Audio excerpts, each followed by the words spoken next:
how to download YouTube Music on your laptop or PC. Hello guys, this is Atticus and welcome back to another tutorial video. In today's video, I'll teach you guys how you guys can download or install YouTube Music on your laptop or PC. So without any further ado, let's dive right into it. So the first step is open up your web browser. Any web browser should be fine. I'm using Google Chrome. After you do that, simply search for YouTube Music. So you can search for YouTube Music and you'll be on this Google page where you'll find the options for YouTube Music. You can open up YouTube Music's official website, that is music.youtube.com. Then you can log in if you want to.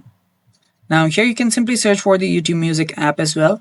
So you won't be finding that, but you can head over to YouTube Music. And after you're on this website here, tap on the three dots on your browser's top right corner. Then here you should find an option that says Cast, Save and Share. After you hover over there, you'll find this pop-up where you'll find Install YouTube Music. Tap on it and tap on Install. After that, you will see the web app get installed, and that's basically it. Now you can search for YouTube Music and it's right here in the apps. You can open that up and that's basically it. Thanks for watching guys. That's all for today's video. Stay tuned for more and bye-bye.